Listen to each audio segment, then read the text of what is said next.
bienvenidos una vez más a una reunión de el proyecto ECO en el componente de infectología pediátrica. En esta ocasión se hablará sobre la prevención de enfermedades causadas por el virus del papiloma humano. Nos acompaña la doctora Lourdes Dueña, nuestra jefa del departamento de infectología, que nos hablará sobre la prevención de la enfermedad por medio de vacunas. La doctora Gabriela Rodríguez, presidente de infectología, quien nos hablará sobre características del virus, las enfermedades que causa, y nos acompaña también la doctora Dunia Estrada, como parte del panel de expertos. Buenas tardes a todos. Para la jornada del día de ahora, como el doctor ya comentó, vamos a revisar la prevención de la enfermedad por el virus del papiloma humano. Para la agenda del día de ahora, vamos a revisar la carga de la enfermedad, etiología, manifestaciones clínicas, la eficacia de la vacuna del virus del papiloma humano en niñas y niños, importancia de incluir la vacunación en niños, los efectos adversos de la vacuna y cuáles son las nuevas vacunas contra el virus del papiloma humano que se encuentran disponibles. Iniciando con las generalidades, tenemos que la enfermedad por el virus del papiloma humano es la infección o la enfermedad de transmisión sexual más común. Esa va a afectar a células epiteliales a través del contacto piel con piel o mucosas con mucosas. El virus del papiloma humano es considerado parte de los oncovirus, los cuales están implicados en el 12% de todos los cánceres humanos. De estos, el 80% van a ocurrir en países en vías de desarrollo y se calcula que aproximadamente el 20% de todos los cánceres a nivel mundial tiene una implicación o se encuentran asociados con un agente infeccioso. Iniciando con la carga de la enfermedad, ¿cuál es la prevalencia del virus del papiloma humano? Se estima que el 90% de las personas se infectarán por el virus del papiloma humano a lo largo de su vida. Y a partir del 2017, la OMS estableció una prevalencia del virus del papiloma humano en mujeres de un 11.7%. Para América Latina y para el Caribe se ha establecido una prevalencia del 16.1%, ocupando el segundo lugar en frecuencia después de África subsahariana, con una prevalencia del 24%.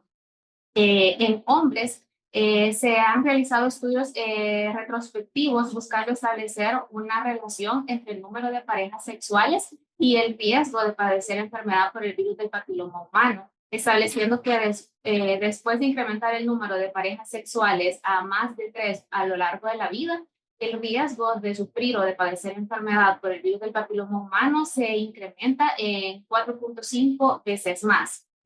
¿Cuál es el impacto de la enfermedad para el 2020? La incidencia estimada era de 604.000 nuevos casos y 342.000 muertes establecidas. De estas, el 90% ocurrieron en países con ingresos bajos a medianos, y la prevalencia en hombres de enfermedad en estos países se estableció en un 50%.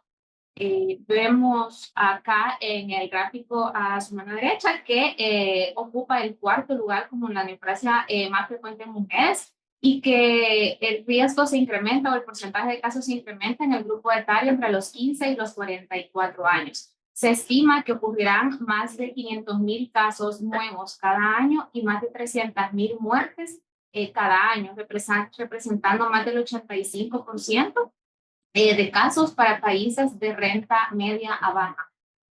En esta diapositiva vamos a revisar la tasa de incidencia y mortalidad por cáncer cérvico-uterino según el nivel de ingreso socioeconómico para el año 2020. Y en el eje de las X tenemos cuál es la tasa estandarizada de casos para el virus del papiloma humano, y en el de la Y el nivel de ingreso socioeconómico, en el cual vemos que hay una marcada diferencia entre incidencia y mortalidad para los países de ingresos bajos en comparación con los países de ingresos altos, ya que la mayoría de los casos se van a producir en países con renta media a baja por la escasa disponibilidad de pruebas de tamizaje y la inclusión de vacunas preventivas en sus esquemas de vacunación. La prevalencia del virus del papiloma humano es alta en hombres mayores de 15 años de edad. Acá tenemos un estudio realizado en el 2023 en el cual se establecieron estimaciones globales y regionales de la infección por virus del papiloma humano entre los hombres. Fue un metaanálisis y una revisión sistemática la que se realizó, determinando que casi 1 de cada 3 hombres en todo el mundo se van a infectar por al menos un tipo de virus del papiloma humano genital, y 1 de cada 5 hombres van a estar infectados con uno o más tipos de los virus del papiloma humano de alto riesgo, que vamos a revisar más adelante. Parte de los resultados de este estudio realizado son los gráficos que vemos a su mano derecha, en la cual se estableció una relación entre el grupo etario y el porcentaje de prevalencia para el virus del papiloma humano, dando o comparando resultados de infección por cualquier tipo de virus del papiloma humano, por virus del papiloma humano de alto riesgo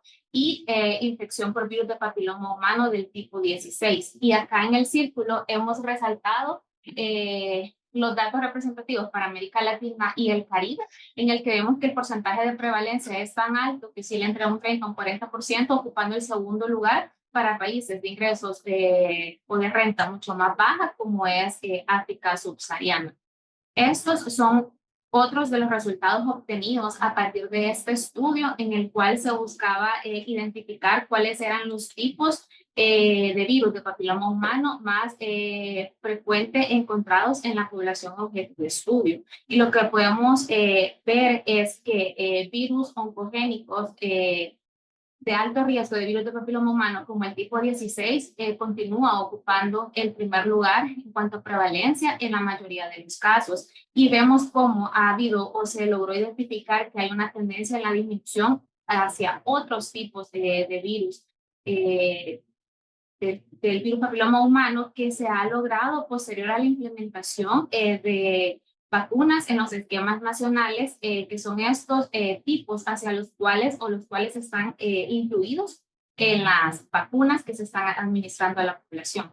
Y posteriormente al lado derecho vemos cuál ha sido el tipo de virus que ha sido identificado para cada región, el resultado global: África subsahariana, América Latina, Europa, Norteamérica y el este de América, en el cual vemos que en todos o el primer lugar lo ocupa el virus del papiloma humano tipo 16. Ahora, ¿qué es lo que pasa en El Salvador? Acá lo que tenemos son tablas en las cuales vemos cuál es la incidencia del cáncer cervical para El Salvador estimada en el 2020, en la cual vemos que hubo un número anual de casos de cáncer de 530 para El Salvador, con una incidencia anual de muerte para el 2020 de 317 casos de los 530 diagnosticados. Y en el gráfico de su lado derecha vemos que hay una comparación entre la incidencia asociada a cáncer en hombres y en mujeres. Y vemos que para mujeres, el cáncer cérvico-uterino ocupa el segundo lugar después del cáncer de mama, que continúa siendo el principal para la población femenina, con un 15.4% de los casos. Y la mortalidad para El Salvador asociada a este cáncer es del 60%. El virus del papiloma humano provoca una importante carga de morbilidad a nivel mundial, tanto para hombres como para mujeres, pero el tipo de cáncer que va a producir en cada uno de estos individuos es diferente. Vemos que para hombres la principal manifestación o el principal cáncer identificado es el cáncer orofaringio, representando el 34.000 de los casos, cuando vemos que en mujeres la incidencia de este es menor, 7.200 casos. No así, vemos que en mujeres la mayor o el mayor número de manifestaciones clínicas que esta va a presentar van a ser cánceres a nivel vulvar o vaginal e incluso cáncer cervical. La mayoría de las infecciones por el virus del papiloma humano van a desaparecer por sí solas, que es algo que vamos a revisar más adelante, pero muchas de las infecciones pueden persistir provocando ciertos cánceres y otras enfermedades. Hay una incidencia que cada minuto va a ser diagnosticada una nueva persona por enfermedad o por infección del virus del papiloma humano. Acá traemos otra revisión o otro resultado asociado a nuestro país en El Salvador, que son como llaves estadísticas en las cuales podemos ver lo que revisábamos en la tabla anterior, que sí es extrapolable hacia nuestra población, en la cual el cáncer de pene, el cáncer orofaringio, el de cavidad oral y laringio son los más frecuentes observados en la población masculina, mientras que en la población femenina el cáncer cervicuterino, anal, vulvar y vaginal continúa siendo el más frecuente. Estos son gráficos comparativos. En la gráfica de su lado izquierdo, en el gráfico número 4, vemos que se estableció una comparación relacionada a la incidencia de cánceres, tanto en hombres como en mujeres, para el año 2020, en la cual en mujeres, el principal cáncer diagnosticado era el cáncer de mama, seguido del cáncer de cervix. Y en hombres podemos observar otros tipos de cánceres, como el de próstata, el de colon, el pene y orofaringio. Pero para la mortalidad, vemos que la mortalidad asociada en mujeres que padecen infección o que padecen cáncer cérvico-uterino ocupa el tercer lugar en la población, con una 9.19% por ciento de los casos. Vemos que a pesar, o sea, es una enfermedad incidente que está presente en la población y que la mortalidad asociada a esta es bastante elevada pese a las pruebas de tamizaje, al diagnóstico y la instauración de un tratamiento adecuado. Las tasas de mortalidad asociadas a la enfermedad continúan siendo elevadas. Ahora, hablando un poco del virus, para hablar de su etiología, el virus del papiloma humano, de ahora en adelante de PH, es un virus desnudo, bicatenario, de ADN, o sea, está compuesto, como podemos ver en la imagen del lado derecho, por una doble cadena de ADN, por lo que no utiliza intermediarios para su replicación viral y necesita ingresar directamente al núcleo de la célula para iniciar su replicación. Pertenece a la familia Papillomaviridae. Existen más de 200 subtipos diferentes de BPH. 40 de ellos van a ser capaces de infectar el tracto anogenital y han sido agrupados en 5 géneros: alfa, beta, gamma, mu y nu. De estos, el más estudiado por la capacidad de producir displasia o degeneración celular es el género alfa, y el tropismo, o sea, la predilección por el tejido que va a afectar cada uno de los tipos de virus de papiloma humano depende del género al cual este pertenece. Y acá vemos lo que les mencionaba, que el más estudiado ha sido el género alfa y estos han sido clasificados en alto riesgo, riesgo intermedio y bajo riesgo, dependiendo de su capacidad para producir degeneración o displasia epitelial. Dentro del riesgo alto tenemos los géneros 16 y 18, ya que estos han sido encontrados a través de pruebas diagnósticas en el 70% de los carcinomas de células escamosas de cuello uterino. Luego tenemos los de riesgo intermedio, en el cual se encuentran agrupados los géneros alfa 31, 33, 45, 51, 52, 56, 58 y 59, que han sido asociados a alguna neoplasia. Sin embargo, su frecuencia no es tan elevada como los del tipo 16 y 18. Y los de bajo riesgo, que no han sido asociados o encontrados en neoplasias, se encuentra el virus del papiloma humano 6, 11 y 53. No obstante, estos van a tener predilección por otro tipo de tejidos, dentro de los cuales el 90% van a estar asociados a verrugas genitales, otras manifestaciones cutáneas benignas, dentro de las cuales se describen las verrugas orales, los papilomas nasales, conjuntivales y laringeos. Acá vemos un esquema de todos los tipos de cáncer con los cuales puede estar relacionado el virus del papiloma humano: el orofaringio, cáncer de pene, vulva, ano, vagina y cuello uterino. Para hablar de la patogenia del virus, les traía este esquema o esta imagen para entender un poco cómo es el proceso viral a través del cual el virus es capaz de producir enfermedad.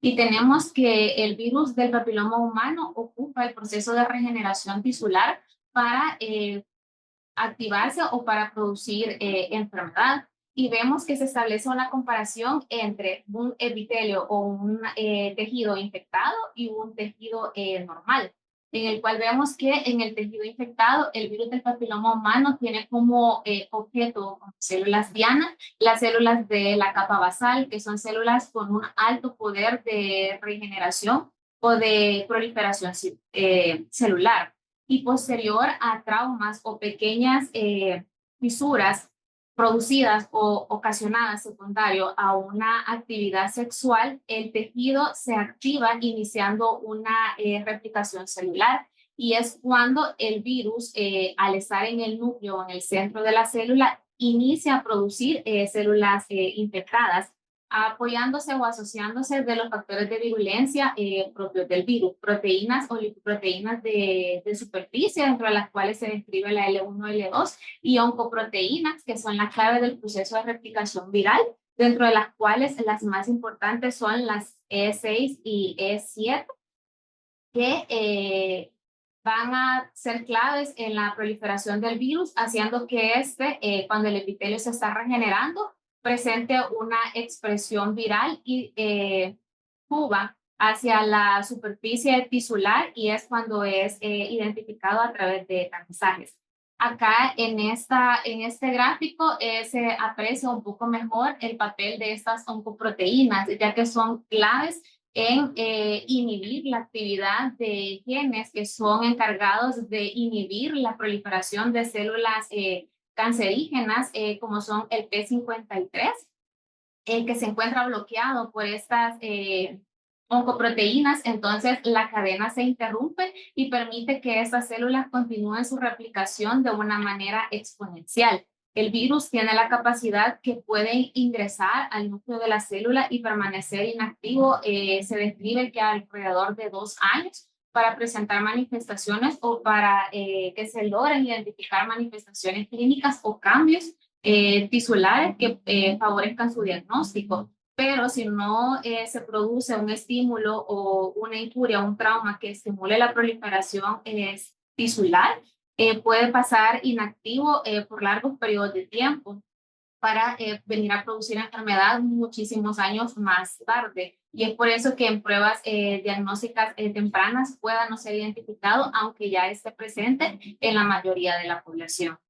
Para la epidemiología, parte de lo que ya habíamos revisado, acá lo que cabe mencionar es que la mayoría de los tipos van a ser adquiridos a través de contacto sexual en el 50 al 75% de los casos, que después del virus que ocupa el primer lugar, seguido del virus de inmunodeficiencia humana y el virus herpes simple tipo 2. Puede haber una transmisión de forma transversal a través del contacto piel con piel, mucosa con mucosa, o de objetos contaminados con el virus, e incluso una transmisión vertical en el 20% de los casos. Las mujeres menores de 25 años son las más afectadas, y la prevalencia en hombres de 18 años varía entre el 1 al 93%.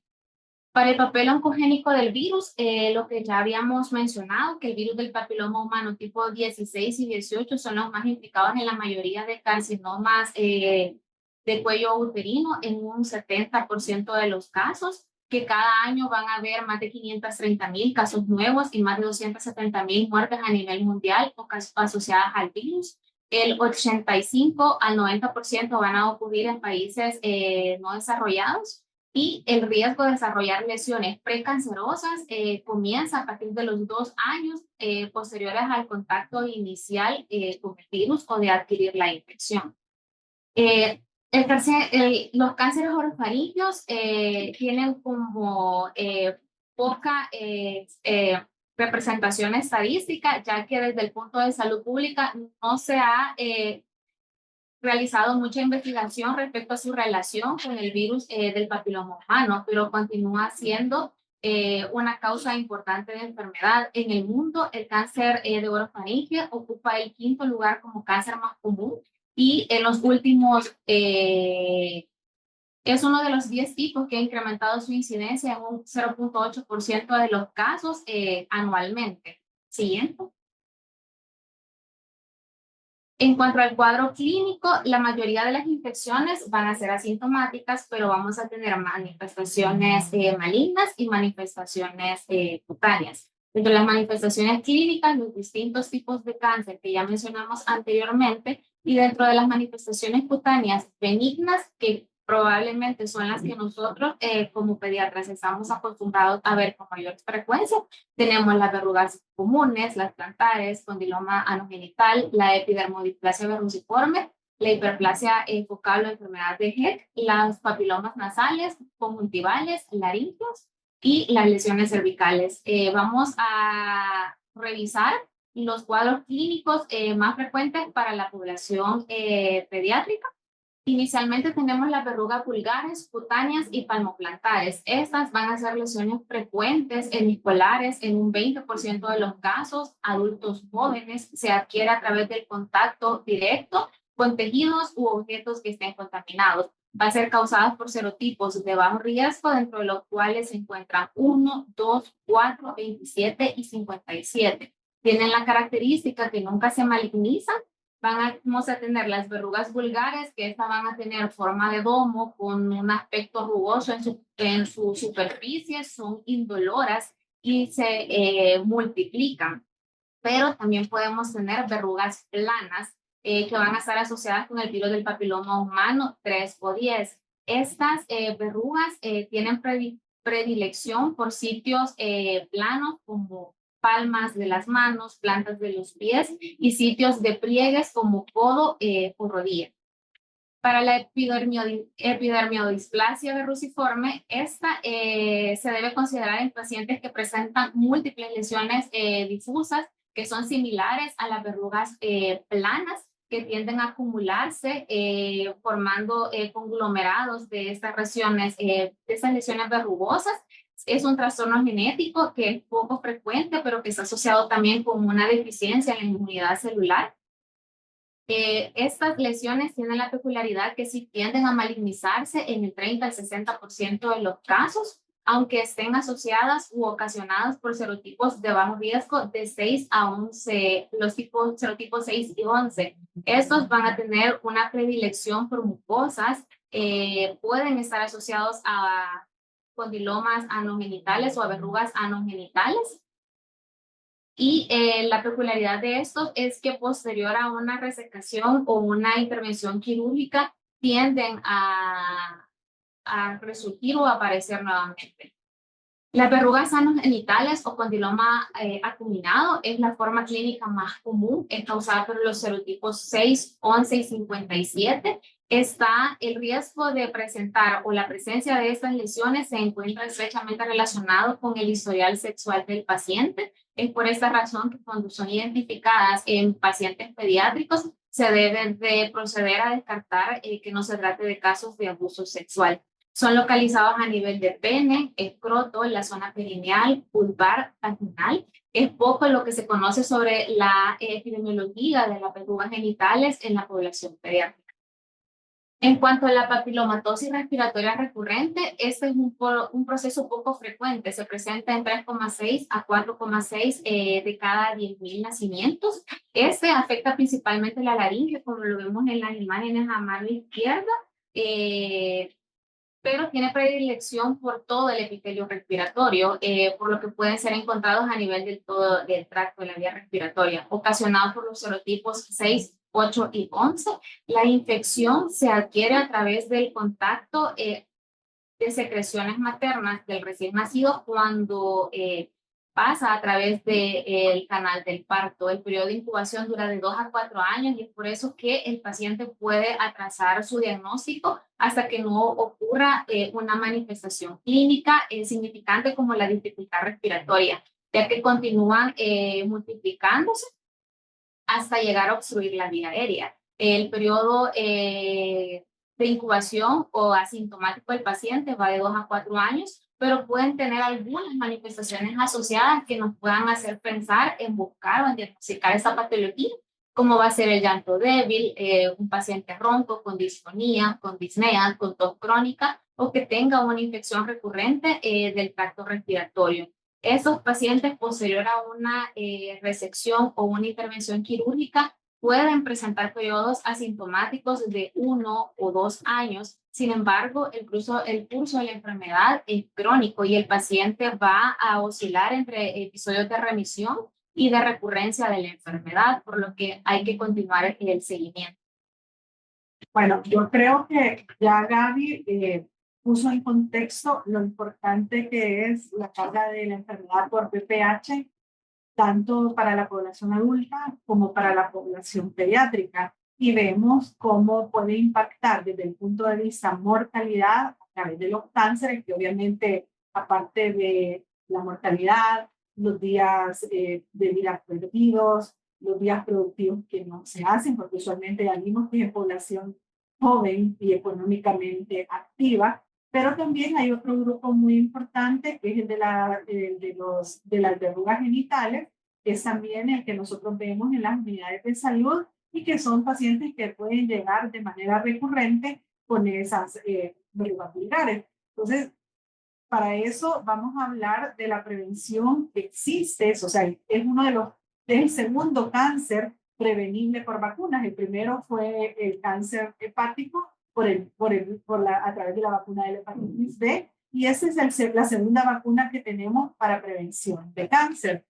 Uno de los objetivos de la OMS es cumplir para el 2030 las metas de eliminación del cáncer de cervix, y nuestro país está comprometido y hasta se ha firmado un acuerdo para poder llegar a eso. Entonces, las metas que se esperan para el 2030 es precisamente el 90-70-90, que no es medidas de una misma universo ni nada de eso, sino que es que el 90% de las niñas esté completamente vacunado contra el VIH antes de los 15 años, que el 70% de las mujeres sean tamizadas con una prueba de alta precisión a los 35 años y nuevamente a los 45, porque sabemos que son dos edades donde se da la más alta incidencia de cáncer de cervix, y que el 90% de las mujeres diagnosticadas con enfermedad cervical recibieron tratamiento, ya sea el 90% de las lesiones precancerosas y el 90% de las mujeres con cáncer invasivo. Entonces, esa es la propuesta o la meta que tenemos como país, aunado con la OMS. La siguiente, por favor. En general, si ustedes ven, incluso hay países que todavía no tienen introducida o no tienen en sus planes de introducción vacuna contra el cáncer de cervix. Obviamente, un limitante importante es el costo de la vacuna, pero si ustedes ven en América Latina, que es la parte que a nosotros nos compete, a excepción de Nicaragua, Bolivia, Venezuela, no tienen introducida todavía estas vacunas en su esquema nacional. Nosotros como país nos habíamos hablado mucho, pero fue en la época de la pandemia que se tomó la decisión de introducir esta vacuna, que realmente probablemente es una vacuna que algunos países, sobre todo con recursos limitados, no la introducen porque es una vacuna que da réditos a largo plazo. O sea, no es una vacuna que vamos a ver en 2 o 3 años la disminución de la carga de enfermedad, sino que probablemente lo vamos a ver a 10 años. Pero obviamente cáncer es una carga muy grande o un problema muy grande de salud pública, y por lo tanto vamos a hacer, es costo efectiva, como lo vamos a ver en algunas diapositivas que vienen adelante. Siguiente, por favor. Aquí vemos que obviamente la pandemia de COVID retrasó mucho esa meta del 90-70-90, e incluso hay países que no llegan al 30% de la cobertura de vacunas contra VPH, y muchos ni siquiera han introducido a los varones como parte de la estrategia también de disminución de la transmisibilidad de la enfermedad. La siguiente, por favor.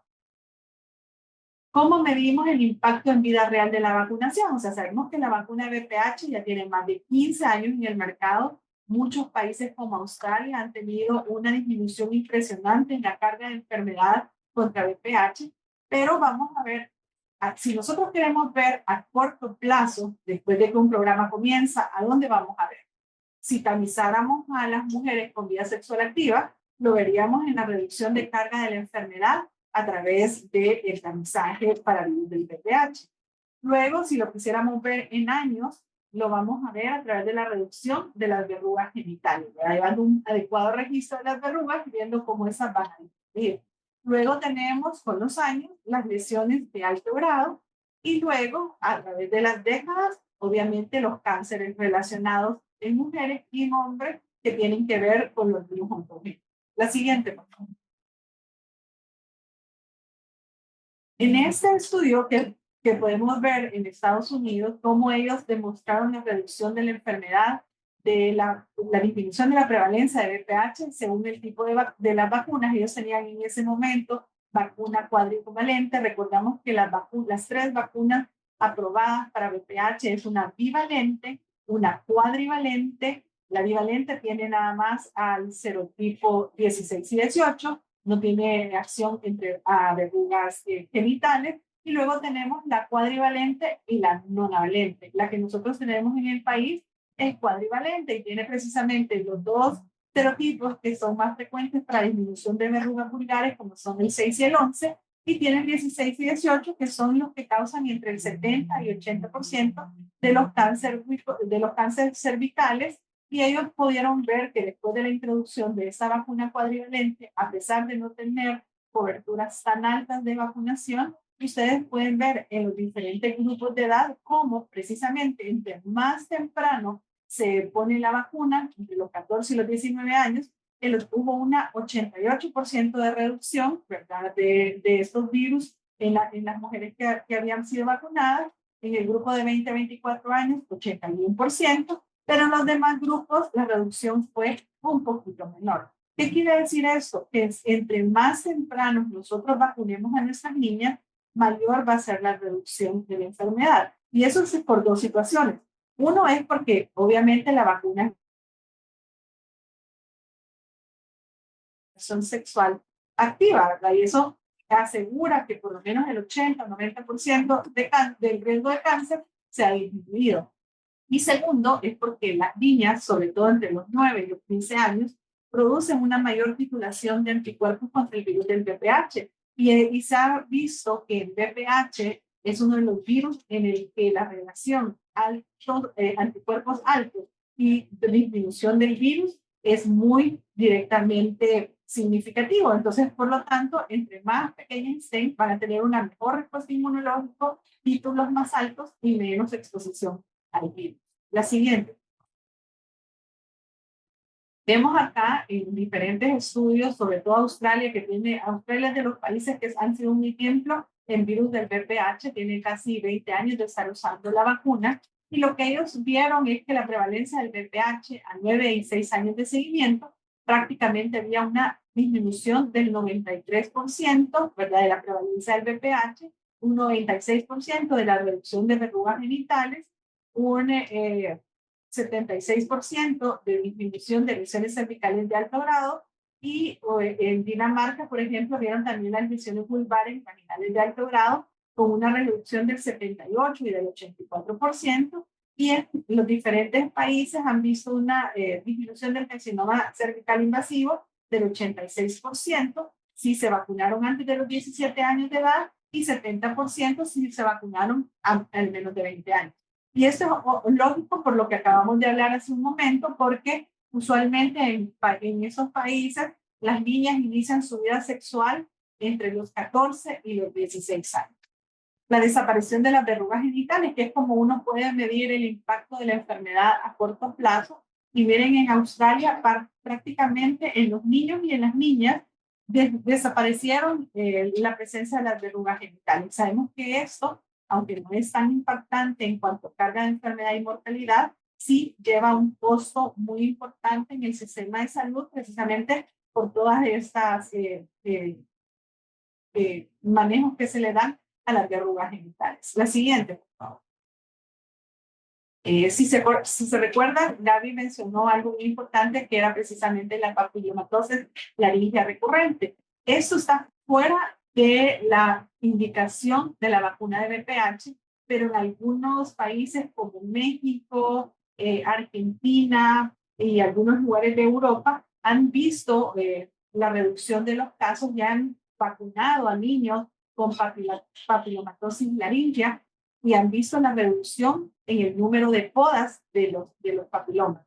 Y en otros países como México, Argentina, Chile y Europa, midieron también que tanto eso impactaba en la reducción de casos o en la incidencia de la papilomatosis laríngea recurrente, y ellos vieron que se redujo casi en un 75% los casos. O sea que indirectamente también se está impactando en esta complicación, que sabemos que hay niños que terminan con secuelas neurológicas importantes, para los papás no es agradable estar viendo cada 3 o 4 meses a que se le retiren precisamente las verrugas en la nariz. La siguiente, por favor. ¿Por qué es importante que nosotros también incluyamos a los niños en el PPH? Uno, obviamente, porque la carga de enfermedad, como lo mencionó Gaby al principio, de cáncer de ano, de pene, de laringe, es una carga importante también en los varones, tal vez no tan importante como el de la mujer, de cáncer de cervical, pero sí suceden, ¿verdad? Muchos cánceres en los varones. Y lo segundo es porque con eso se corta la transmisibilidad de la enfermedad. Recordamos que los niños son asintomáticos, pero son transmisores de la enfermedad. Entonces, sobre todo eso está recomendado cuando son países que no tienen tan altas coberturas como arriba del 70% en niñas, pues una estrategia es vacunar niños y niñas. La siguiente. ¿Qué otras razones tenemos para vacunar hombres? Uno, en los varones no hay, como en las mujeres, que hacemos citología para estar viendo si va a tener cáncer de cervix o no, si hay una lesión premaligna. En los varones no hay cómo hacer tamizaje. No sabemos si tienen cáncer de ano, de pene, no existe. Luego acelera el camino a la eliminación, precisamente porque acorta la transmisibilidad. Y al final, pues reduce cuando están en la edad mediana, ¿verdad? 40, 50 años, reduce los costos de todos esos cánceres que impactan en el hombre. La siguiente, por favor. Vemos acá, si comparamos las mujeres con los varones, ¿verdad? Los varones tienden un poco más a tener en edades un poco mayores que la mujer la incidencia de los cánceres, ¿verdad? Empiezan a ocurrir allá después de los 40 años. En cambio, las mujeres los padecen de una forma más temprana. Y en los hombres permanece el virus por mucho más tiempo que en las mujeres. Por eso es que son altamente transmisores del virus. La siguiente. Y si ustedes se fijan acá, miren los hombres que también experimentan altas tasas de verrugas genitales, las recurrencias son muy frecuentes. Por lo menos una recurrencia más en un 44% y 2 o más recurrencias arriba del 22%. Por eso es que hablamos que también esto tiene impacto en la carga de enfermedad. La siguiente. Vemos acá que si una mujer está infectada por VPH, a los hombres es mayor, la transmisibilidad es mayor que del hombre a la mujer, pero siempre se da. O sea, si una mujer es portadora del virus del VPH, tiene un riesgo de 5.6 veces de pasárselo al hombre. En cambio, si el hombre es el transmisor, es 3.5 veces de transmitírselo a la mujer. Pero de igual forma, ambos son altamente transmisores del virus. Ya dijimos esto, ¿verdad? Que es importante vacunar hombres porque es alta prevalencia de la infección, se mantiene durante toda la vida, no existe programas de tamizaje, los programas están dirigidos a la eliminación de la transmisión de la enfermedad. Por tanto, que ahora nosotros en nuestro esquema de vacunación estemos vacunando tanto hombres y mujeres, va de la mano con todo esto que quiere OMS para el 2030. Estamos disminuyendo la carga de enfermedad en ambos grupos. La siguiente, por favor. Aquí están las 3 vacunas que les comenté antes, ¿verdad? La bivalente, que casi ya no se utiliza casi en ningún país del mundo, ¿verdad? Fue aprobada en el 2009, luego está cuadrivalente, y en el 2014, de la misma casa de la cuadrivalente, sacaron la nonavalente, donde se aplicaba a finales del 2016 en Estados Unidos, luego en Canadá, y prácticamente con la vacuna nonavalente se cubre entre un 88 a un 92% de los cánceres, de los virus que son los que producen la mayoría de cánceres. Entonces, prácticamente Con eso estamos protegiendo casi al 100% a nuestras mujeres. La siguiente, por favor. Entonces vemos aquí que la nonavalente, ustedes ven, fue prácticamente las indicaciones muy parecidas a la cuadrivalente. Tenemos dos grupos importantes de edad. Están los niños y las niñas entre los 9 y los 26 años de edad. ¿Verdad? O sea, que esa es la indicación. Y arriba de los 27 años hasta los 45 años, se debe de ser una vacunación hablada con su médico, ¿verdad? El médico tiene que decidir en base a las relaciones sexuales, si esa mujer ha sido tamizada para algún virus del VPH, pero donde más impacto vemos es entre los 9 y los 26 años. La siguiente. Entonces aquí está la cuadrivalente y está cuáles son los otros serotipos que agrega esta vacuna, que es el 31, 33, 45, 51 y 58. Y con eso ya pues casi llegamos a más del 90% de cobertura. La siguiente. Y vemos acá en los diferentes estudios, por ejemplo, comparando la cuadrivalente con la nonavalente, del 70% de protección de cáncer cervicuterino subimos al 90%, de cáncer de vulva del 75 al 90%, de vagina 65 al 85%, y así podemos ir viendo cada uno de los cánceres, cómo se incrementa su protección con la vacuna nonavalente. Tan es así que en la parte privada ya vacuna cuadrivalente ya no existe, solo se aplica la vacuna nonavalente, y muchos países van a ir migrando de vacunas cuadrivalentes a nonavalentes en sus esquemas nacionales de vacunación. La siguiente. Leemos la siguiente. Esa dijimos que los hombres también son prioritarios, porque es parte también de la equidad. Aquí vemos nosotros, en el 2023, teníamos niños y niñas de 9 y 10 años de edad. Ahora tenemos unas cortes todavía un poquito mayor. El esquema de vacunación en niños, tenemos 2 dosis, ¿verdad? Si se van a aplicar abajo de los 15 años de edad, las 2 dosis se aplican en el día 0, que es la primera dosis de la vacuna, y luego al 6º mes después de aplicar la primera dosis.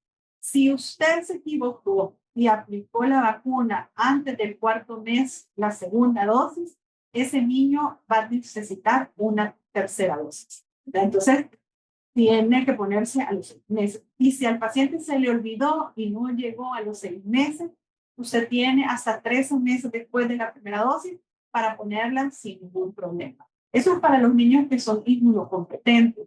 Si es un niño mayor de 15 años que no está en nuestro calendario de vacunación, pero en la parte privada se puede poner, tienen que ser 3 dosis, ¿verdad? Por lo que dijimos que la inmunogenicidad era mejor abajo de los 15 años. Entonces, las dosis de los mayores de 15 años, así como de los pacientes inmunosuprimidos o que toman algún tipo de inmunosupresor, tiene que ser el día 0, luego a los 2 meses, y luego tenemos entre 6 y 12 meses para poner esa tercera dosis. Y pasa lo mismo, si usted se equivocó y puso antes de los 2 meses esa segunda dosis, el paciente tiene que tener una dosis más. La siguiente. Bueno, eso es lo que ya dijimos, ya les expliqué. ¿Qué pasa la siguiente? Eso es lo que traíamos para ese día, y tal vez solo recordar que los efectos adversos de la vacuna del VPH son similares a los de las demás vacunas: fiebre, dolor en el sitio de aplicación. Y lo que sí se ha visto es que probablemente porque vacunamos adolescentes y los adolescentes tienden más a hacer un reflejo vasovagal, por eso es que se daba la recomendación de que al adolescente había que sentarlo o acostarlo, vacunarlo y tenerle 15 minutos sentado en observación.